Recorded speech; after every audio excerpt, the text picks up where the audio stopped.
Shikues të nderuar, ju përshëndes, jemi në minutat e ditarit informativ në RTS Gjirokastra, ku ndër të tjera sot do të keni mundësinë të ndiqni. Në Gjirokastër po vijojnë investimet për modernizimin e shërbimeve shëndetësore, mes tyre edhe punimet në Spitalin Rajonal Omer Nishani. Ministria e Shëndetësisë Evi Sala inspektoi sot nga afër kantierin e rikonstruksionit të kësaj godine historike, e cila shërben për rreth 60.000 banor të qarkut.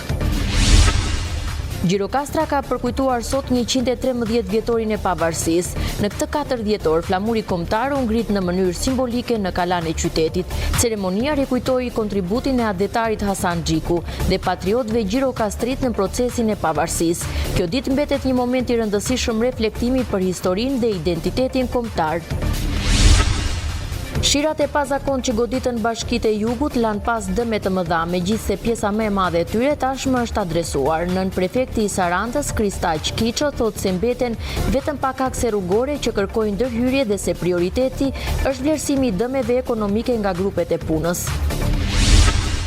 Gjirokastra po tërheq vizitorëve gjatë ditëve të ftohta të dhjetorit. Monumentet historike, kalaja dhe rrugicat karakteristike bëjnë qytetin e Gurt një destinacion të veçantë turistik.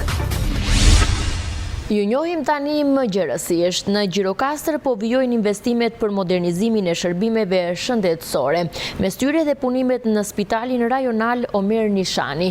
Ministria e Shëndetësisë Evi Sala inspektoi sot nga afër kantierin e rikonstruksionit të kësaj godine historike, e cila shërben për rreth 60.000 banor të qarkut. Projekti financohet me 4.7 milion euro nga buxheti i shtetit. Ministria e Shëndetësisë dhe Mirëqenies Sociale Evi Sala zhvilloi sot një vizitë në Spitalin Rajonal Omer Nishani të Gjirokastrës. Ministria Sala inspektoi nga afër punimet që po kryhen në këtë spital, një godinë historike që shtrihet në një sipërfaqe prej 8.600 m2, me të gjitha specialitetet si urgjenca, kirurgjia, pediatria, infektivi, radiologjia, patologjit në shërbim të 60.000 banorëve të qarkut. Mamografia në maternitet ka qenë jashtë çdo kushti teknik, sepse ka qenë edhe ambientet ka pa përmbosura për pjesën e sigurisë dhe pjesën e bebave dhe të nënave. U zhvendos këtu dhe përqendruam këtu. Siç kemi krijuar këtë korpus ku bëjmë të tërë examinime dhe alimente me skalën e cila do bëhet i rinë aty në instalimin e të aparaturës. Do bëjmë një qendër siç është në perëndim, e cila komunikon në ana vizuale ose me informacioni i përqendruar në një fytyrë. Në asnjë moment të vet nuk e kemi të presh shërbimin, pavarësisht të rikonstruksionit. Organizim është menaxhim është ajo. Kështu do të lutojmë të bëjmë vetë neutralizimin. Pjesa e kirurgjisë kaloi nga 4 me 6 me 3 salla, nga 4 kaloi me 6 tretër. Reanimacioni. Njëkohësisht mendojmë të bëjmë edhe një dhomë intensive në patologji, po them, jetë dhe aty për pjesën e rastet të moderuara. Po si mënyrë ku ka nevojë pastaj menaxhon. Ky spital është një investim që realizohet me fondet e buxhetit të shtetit me një vlerë prej 4.7 milion euro. Shëndetësia mbetet një nga sektorët prioritar të qeverisë, ndërsa buxheti i vitit 2026 ka një rritje me 4.3 miliard lekë krahasuar me 2025-ën. Gjatë dekadës së fundit, qeveria ka bërë investime të konsiderueshme në përmirësimin e infrastrukturës shëndetësore, trajnimin e stafit, zgjerimin e skemës së sigurimit shëndetësor, përmirësimin e shërbimeve të specializuara dhe rritjen e pagave. Gjirokastra ka përkujtuar sot 113 vjetorin e pavarësisë. Në këtë 4 dhjetor, flamuri kombëtar u ngrit në mënyrë simbolike në kalan e qytetit. Ceremonia rikujtoi kontributin e adetarit Hasan Xhiku dhe patriotëve gjirokastrit në procesin e pavarësisë. Kjo ditë mbetet një moment i rëndësishëm reflektimi për historinë dhe identitetin kombëtar.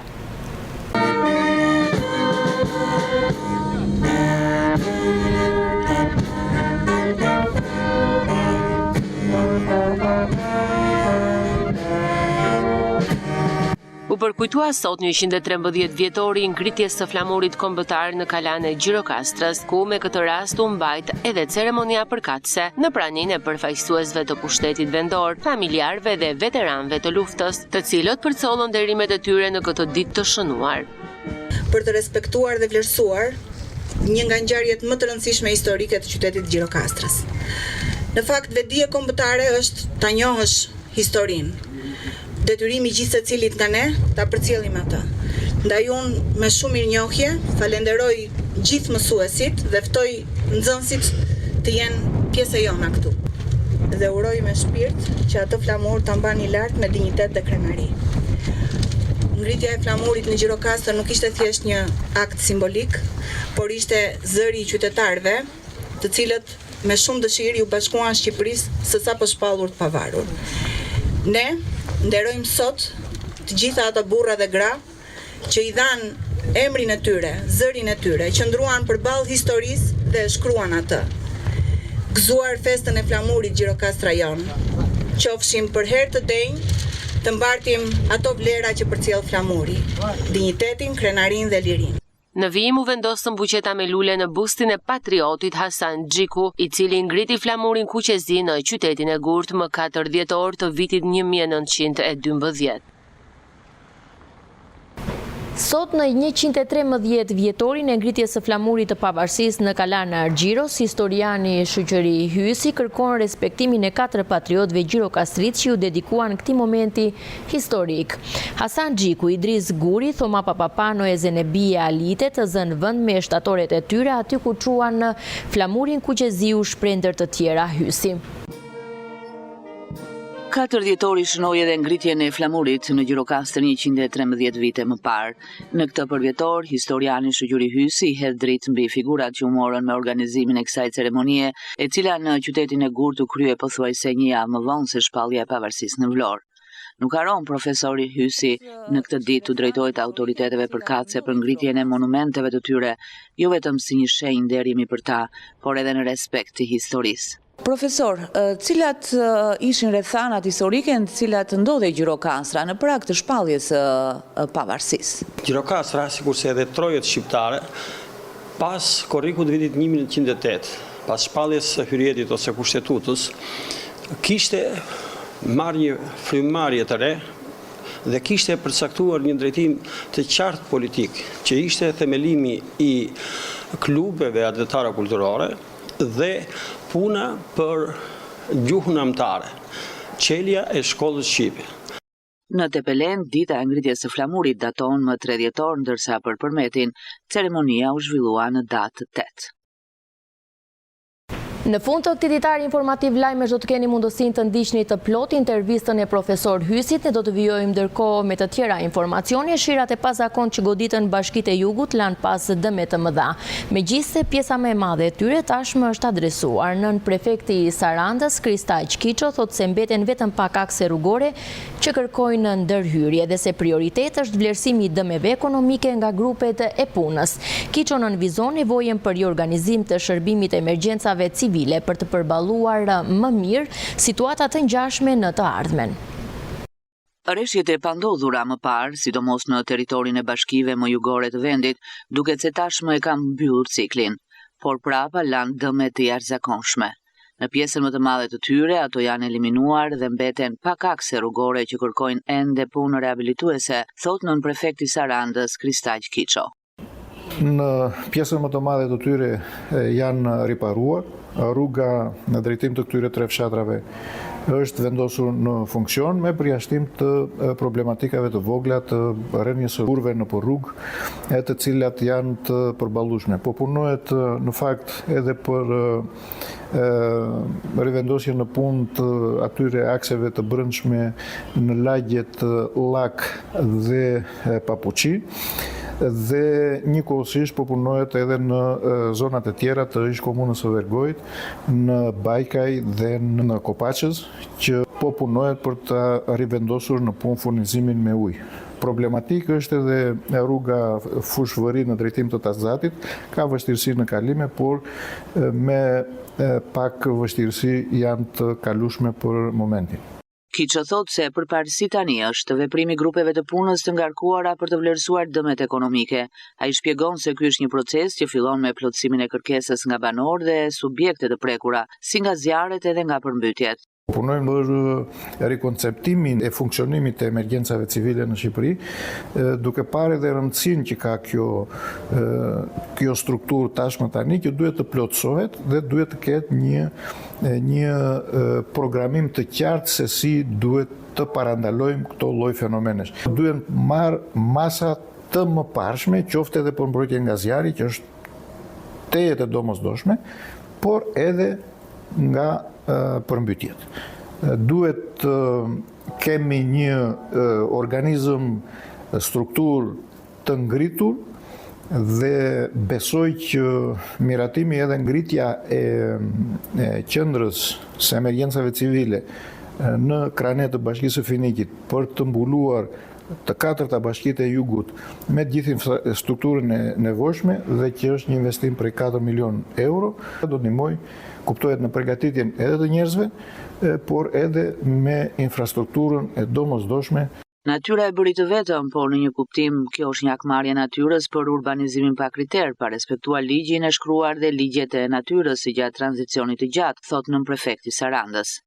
Urbanizimi pa kriter, pa respektuar ligjin dhe pa respektuar edhe natyrën dhe mjedisin, shkaktojnë këto lloj fenomenesh masive, dëmeve masive ndaj qytetarëve. Kuptohet që është ndërtuar, nuk janë pastruar në tërësinë e vetë gjitha kanalet kulluese. Është ndërtuar mbi kanale, mbi tombino, mbi ura, është ndërtuar në zona të cilat absolutisht nuk lejohet që të jetë zonë e banuar apo të ketë stalla me bagëti, edhe prandaj kemi parë edhe këto lloj fenomenesh. Situata e përmbytjeve të nëntorit në të 4 bashkitë e jugut u përballua duke u gjendur pranë njerëzve, duke vepruar së bashku strukturat bashkiake, emergjenca civile dhe efektivët e ushtrisë. Gjirokastra po tërheq vizitorit dhe gjatë ditëve të ftohta të dhjetorit. Monumentet historike, kalaja dhe rrugicat karakteristike bëjnë qytetin e Gurt një destinacion të veçantë turistik. Aktivitetet kulturore dhe kulinaria lokale e kombinuar me traditën dhe mikpritjen, po ofron një vizitë të paharrueshme edhe në sezonin dimëror.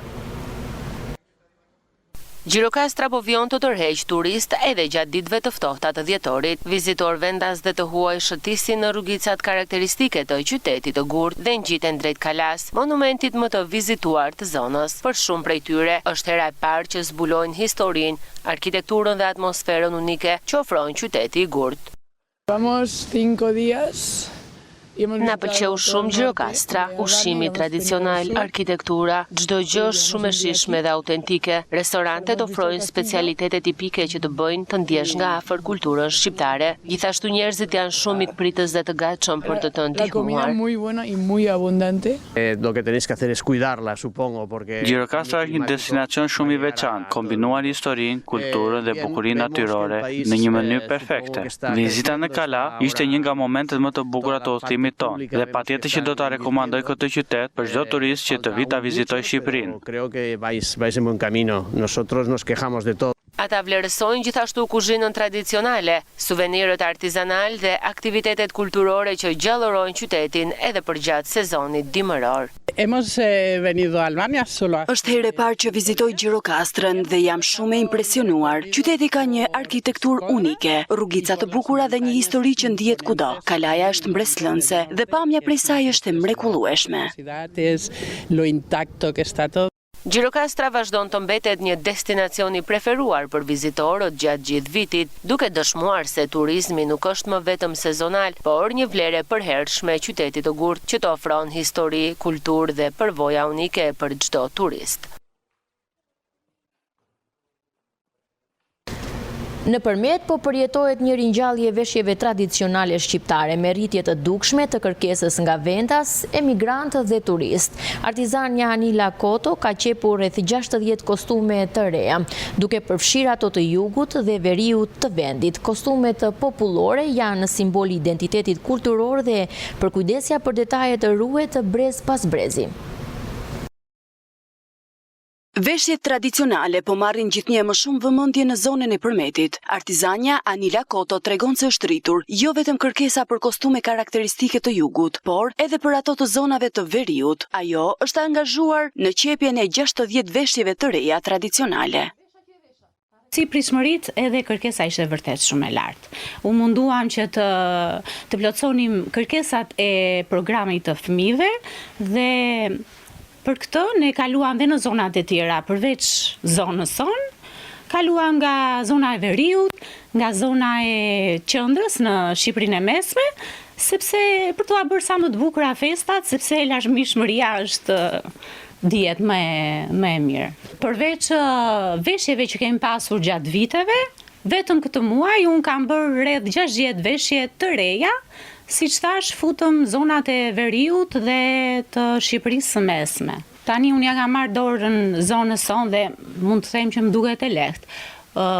Studiuam zonën e Veriut dhe bëm veshjen e vajzave, kjo kishte shumë element të themi, që nga kalca që duhet të përgatiteshin me shtiza, të gjitha elementet, kërkimi i elementeve i futave që janë si tipike të zonës, por le të themi që ja arritëm.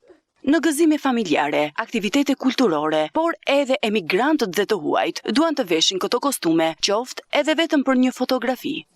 Fëmijët i duan, i kërkojnë, që se janë ata në fund të fundit që do ta transmetojnë traditën në përbreza. Është shumë mirë që ata e përqafojnë traditën. Le të themi që tani është përqafuar kjo dëshira për të pasur veshjet popullore në çdo fest. Kur i shohin nga vitrina të huaj, duket ajo impresioni që ata kanë për veshjen, sepse direkt ndryshojnë ikën, direkt kthehen, duan t'i veshin, bëjnë foto. Kostumet popullore janë një element i rëndësishëm identiteti dhe janë qepur me finesë nga duarartat brez pas brezi. Vitet e fundit këto veshje po marrin gjithnjë më shumë vëmendje, teksa shumë artizan po përpiqen të japin maksimumin për të ruajtur këtë traditë dhe pasuri të rrallë. Konispoli, një nga vendbanimet më të hershme në jug të Shqipërisë, njihet për historinë e pasur dhe traditat buqësore. Banorët janë të angazhuar në sezonin e vjeljes së agrumeve, një aktivitet ky i rëndësishëm për ekonominë lokale dhe jetën komunitare. Qyteti po zhvillohet gjithashtu si destinacion turistik, ku vizitorët mund të shijojnë natyrën, kulturën dhe historinë autentike të zonës. Konispoli është një nga vendbanimet më të hershme në jug të Shqipërisë. Ky qytet historik ka qenë një qendër e rëndësishme që dikur në të ishin ndërtuar rreth 4 kalla, që dëshmojnë rëndësinë strategjike të zonës. Historikisht, banorët e Konispolit janë marrë me bujqësi dhe blegtori, duke krijuar një balancë të mirë midis kultivimit të tokës dhe ruajtjes së të imtave. Kjo traditë e gjatë ka formuar një kulturë të pasur bujqësore dhe blegtorale në rajon. Ky vendbanim shpellor ka vazhduar pa ndërprerje jetën derisa erdhën në vendosjen e qytetit këtu kur sot. Dikur këtu ka qenë, si të thuash, një qytet ku ishin ndërtuar dhe rreth 4 kala, të cilat ishin ajo e qendrës, e Butazit, e pjesës më të sipërme të Konispolit, një kala në këmbët e një mali të ullët që quhet Nart, në kufi me Greqin, si dhe një kala që e ka ndërtuar Ali Pasha në një kodër turistike, e kodra e Buarit që ndodhet përballë detit Jon, ose përballë kanalit Korfuzit. Për herë të parë daton si vendbanim me emrin Konispol në regjistrin kadastral Osman të vitit 1431, të publikuar nga historiani turk Halil Inalçik. Në Konispol janë kultivuar historikisht pemët frutore, kryesisht ulliri, dhe hapësirat e mëdha që zindet deri afër kanalit të Vivarit bënin detyrimisht ose mundsonin që banorët e Konispolit të merreshin dhe me bujqësi dhe sidomos me blegtori, pasi Konispoli veç tokës që ka dhe hapësirat e mëdha kullosore përballë drejt perëndimit që lageshin prej detit dhe sidomos edhe pjesa prej lindjes. Konispoli është një qytet i ndërtuar në shekullin e 16, 17, 18. Shtëpia ime për shembull është e vitit 1837, pothuaj 200 vjeçare. Janë të gjitha banesa me gur, pothuaj se 2 katëshe, që kati poshtëm gjithmonë ka qenë për kafsh, ku ai për baktin, për zajre, dhe katët e sipërme qenë për bani. Në këtë periudhë të vitit, banorët janë të angazhuar me mbledhjen e agrumeve, pasi ky është sezoni i vjeljes. Kjo punë është një pjesë e rëndësishme e ekonomisë lokale dhe një moment ku komuniteti bashkohet përreth këtij aktiviteti tashmë tradicional. Kjo periudhë, sidomos periudha e vjeshtës deri në pranverë, është një periudhë pune intensive. Siç dihet, Konispoli kultivon në mas agrumet, mandarina, limona, portokalle edhe ulli. Dhe tani vjeshta përkon me sezonin e vjeljeve dhe janë të gjithë në aksion. Me mbarimin e vjeljes, fillon krasitja dhe deri nga fundi majit këtu ka punë intensive në bujqësi. Kjo periudhë Konispoli është periudha më e madhe për punë. Tani është sezoni i ullinjve, i mandarinave, portokalleve. Banorët tani vjelin ulli, vjelin mandarin, agrumen me fjalë. Sot Konispoli po zhvillohet edhe si destinacion turistik. Vizitorët mund të shijojnë natyrën, traditat bujqësore dhe historinë e pasur të qytetit, duke e bërë zonën një pikë tërheqëse për turizmin në jug të Shqipërisë. Ka lëvizje turistësh, po jo në masë të madhe. Kryesisht janë turistat e Bregdetit, kur ka kohë papërshtatshme në Bregdet, vinë bëjnë nga një xhiro në Konispol. Konispoli ka një vendodhje gjeografike, siç e shihni, shumë të bukur, ka një klimë shumë të mirë. Në Konispol ndodhet shpella e Krëshmojt, është vendbanimi më i vjetër i dokumentuar në Shqipëri, 26.000 vjeçar. Ka një natyrë shumë të bukur, ka dhe histori. Jo më kot, Konispoli është shpallur edhe asamël arkitektonik. Kemi shpresa, vinë turist, edhe në Kifshati këtu poshtë në Mursi, edhe në Konispol. Kemi shpresojmë që këtu të bëhet një zonë turistike malore. Konispoli, edhe Çifliku, se kemi Çukun e Ajtojt. Ajo Çuka, shikon atë Çukun aty? Pëlqehet? Shumë. Nga turistat, vinë shumë turista që vizitojnë Çukun e Ajtojt. Vinë dimër behar, se kur qeve atje las shikon edhe Gumenicën, Korhuzin e shikojmë ne në Afshati. Bëjmë vizit ditore. Vinë, shikojnë, kalojnë një drekë si këtu, edhe janë kryesisht disa ndërtesa të vjetra që i mirëmban bashkia. Mikpritja si nga hera, zona jomë shquhet për mikpriti edhe për kryesisht gazonerin. Jemi popull situa shumë i afruar, shumë mikpritës. Konispoli vazhdon të ruajë lidhjen e tij të fortë me traditat dhe natyrën, duke kombinuar historinë, bujqësinë dhe turizmin. Ky qytet i vogël i jugut të Shqipërisë ofron një eksperiencë autentike për vizitorët dhe është shembull i një komuniteti që punon me pasion për të ruajtur trashëgiminë e tij të çmuar. Dy vëllezërit Spiro dhe Thomai nga Delvina, të prekur prej vitesh nga probleme të rënda shëndetësore, janë transferuar në qendrën Ismail Bey Vlora në Tiranë. Në qendrën rezidenciale ata do të marrin shërbime profesionale dhe trajtim të përshtatur për gjendjen e tyre. Dy vëllezërit Spiro dhe Thomai nga Delvina, të cilët prej vitesh përballen me probleme të rënda shëndetësore dhe kanë qenë në vëmendje të institucioneve sociale, janë transferuar ditën e sotme në qendrën rezidenciale Ismail Bey Vlora në Tiranë. Vendimi është marrë me miratimin e familjarëve dhe në koordinim me strukturat përgjegjëse, me synimin për t'u garantuar atyre kushte më të mira jetese dhe mbikëqyrje të vazhdueshme mjekësore. Në qendrën e re, Spiro dhe Thomai do të marrin shërbime të specializuara, të përshtatura për gjendjen e tyre shëndetësore, duke përfshirë asistencë profesionale, terapi dhe kujdes të përditshëm. Specialistët thonë se transferimi është i rëndësishëm për stabilizimin e situatës së tyre dhe përritjen e cilësisë së jetës në një mjedis të sigurt dhe të mbikëqyrur. Jemi me zonjën Argentina Idëshaj, në qendrën Ismail Bey Vlora 2 në Sauk, ku kemi sjell Spiron edhe Thomain, të cilët do kenë një kujdesje të veçantë në këto momente të bukur. Një falënderim e veçantë shkon për zonjën Argentina, e cila shprehu dëshirën e saj për t'i mbajtur këtë arbitrim. Mira dhe luqë i sollës, dhe janë në dorën më të sigurt. Në dorën time, derisa ata të ketë fillim dhe jetën e tyre, dhe besoj se dorojnë 100 vjeç.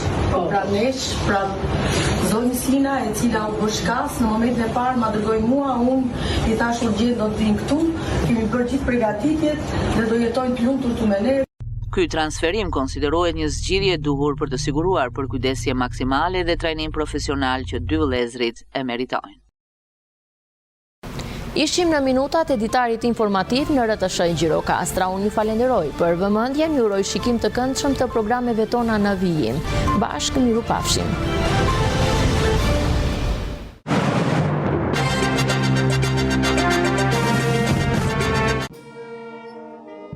4 dhjetori shënoi edhe ngritjen e flamurit në Gjirokastër 113 vite më parë. Në këtë përvjetor, historiani Shëgjuri Hysi i hedh dritë mbi figurat që u morën me organizimin e kësaj ceremonie, e cila në qytetin e Gurt u krye pothuajse një javë më vonë se shpallja e pavarësisë në Vlorë. Nuk haron profesori Hysi në këtë ditë të drejtohet autoriteteve përkatëse për ngritjen e monumenteve të tyre, jo vetëm si një shenjë nderimi për ta, por edhe në respekt të historisë. Profesor, cilat ishin rrethanat historike në cilat ndodhej Gjirokastra në prag të shpalljes së pavarësisë? Gjirokastra, sikurse edhe trojet shqiptare, pas korrikut të vitit 1908, pas shpalljes së hyrjetit ose kushtetutës, kishte marrë një frymëmarrje të re dhe kishte përcaktuar një drejtim të qartë politik, që ishte themelimi i klubeve adhetare kulturore dhe puna për gjuhën amtare, qelja e shkollës shqipe. Dhe në qarkun e Gjirokastrës apo prefekturën e Gjirokastrës qelen 2 shkolla. E para e vilajetit është ajo e Koshtanit dhe me njëherë pasaj është shkolla Liria. Një sër klubesh adhetare që u formuan në Gjirokastër, klubi Drita, që organizoi gjithë aktivitetin adhetar të kohës dhe klubet të tjera që nga Janina deri në Progonat janë ato që drejtohin lëvizjen kombëtare shqiptare në këtë periudhë, sepse krahas lëvizjes armatosur që kishte filluar që nga vitet 30-40 shekulli 19 deri në ngritjen e flamurit në 28 dhjetor, duhej patjetër që të ecte paralel edhe lëvizja kombëtare në fushën e arsimit dhe të kulturës. Së treti, duhet pranojmë që ishte bërë kongresi i manastirit, ku Gjirokastra u përfaqësua nga Bajo Topulli dhe Raufico, dhe Gjirokastra e mbështeti alfabetin latin të gjuhës shqipe. Kështu që lëvizja adhetare kulturore në Gjirokastër në fillim të shekullit 20 dhe në prag të shpalljes së pavarësisë ishte në zenitin e saj dhe ishte shumë e qartë në objektivin për shpalljen e pavarësisë dhe sigurimin e tërësisë territoriale të trojve shqiptare në shtetin shqiptar të sapo formuar të Ismail Qemalit.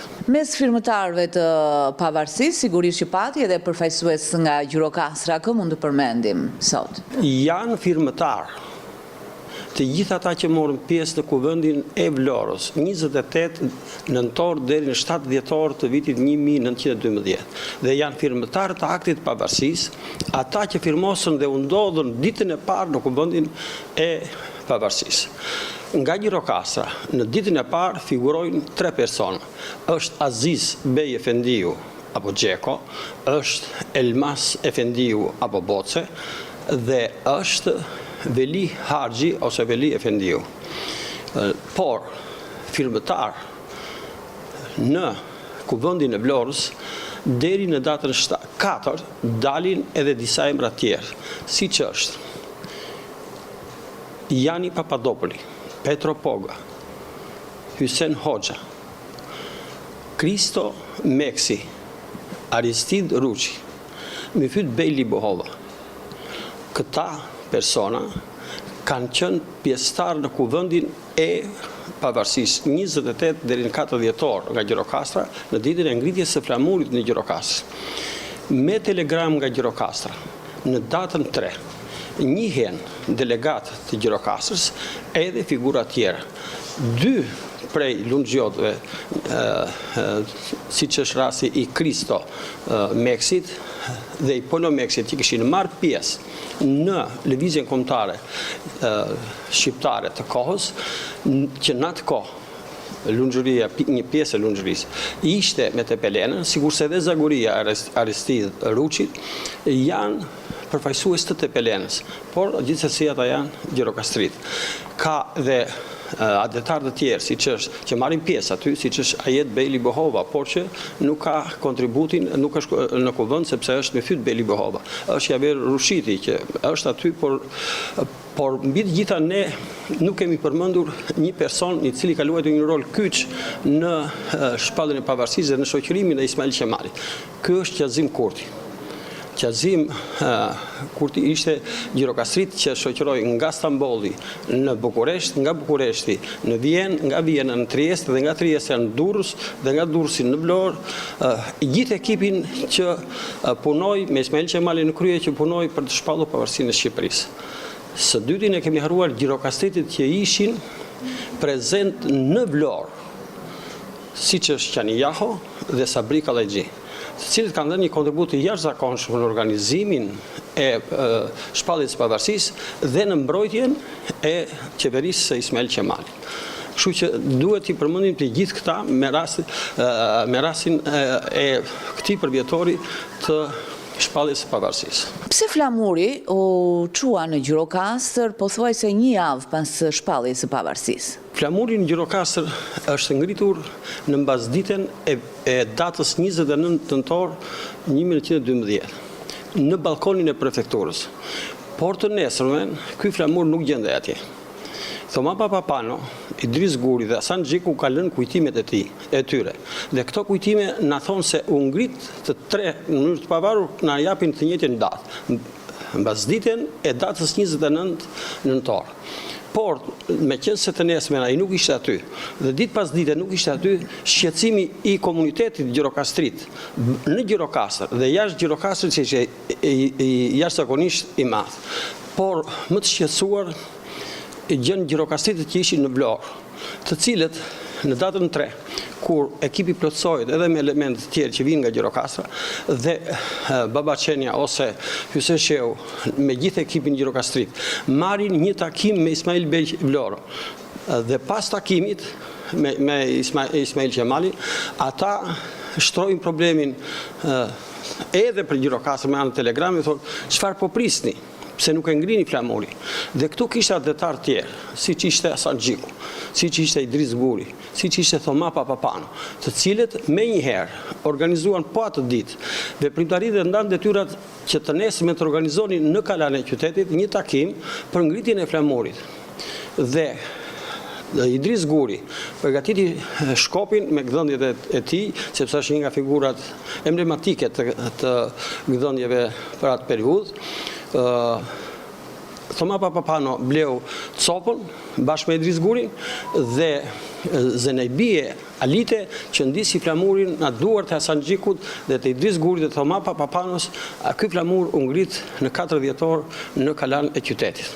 Me këtë rast, më lejoni që përfaqësuesve politik dhe të pushtetit vendor tu përsëris kërkesën e kahershme për ngritjen e busteve të Zenejbi Alites, që është marigoja e Gjirokastrës, të Hasan Xhikut, nga duart e të cilit u ngrit flamuri, të Thoma Papapanos, që është një nga figurat emblematike të lëvizjes kombëtare shqiptare bashkë me Papaçuçi me baban e tij.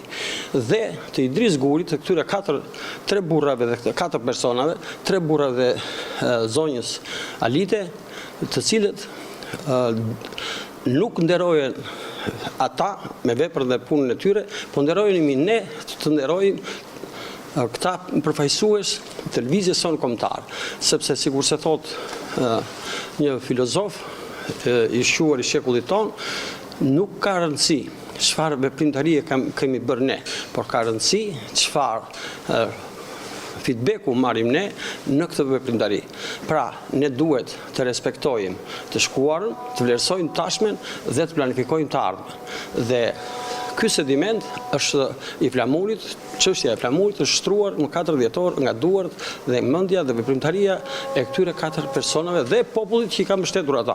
Por sa herë të vemi në kala dhe sa herë të vi 4 dhjetori, ne duhet nuk mjafton të kujtojmë, por duhet i kemi atje në mënyrë permanente me bustet apo shtatoret e tyre apo me një memorial ku të përfshihen këto 4 figurat të qytetit tonë. Dhe cilët ishin gjirokastritët që Ismail Qemali i përfshiu në kabinetin e vet qeveritar? Kabineti qeveritar u formua në 4 dhjetor dhe u miratua nga Kuvendi i Vlorës. 2 nga përfaqësuesit e Gjirokastrit ishte Petro Poga dhe Mefit Beli Bohov. Ka edhe në punës të tjerë më të vegjël si prefekt, sekretar të Ministrisë Brendshme, zëvendësministra e tjerë, por këta 2 janë ministrat përfaqësues të Gjirokastrit në këtë periudhë. Në Tepelen, dita e ngritjes së flamurit daton më 3 dhjetor, ndërsa për Përmetin, ceremonia u zhvillua në datë 8.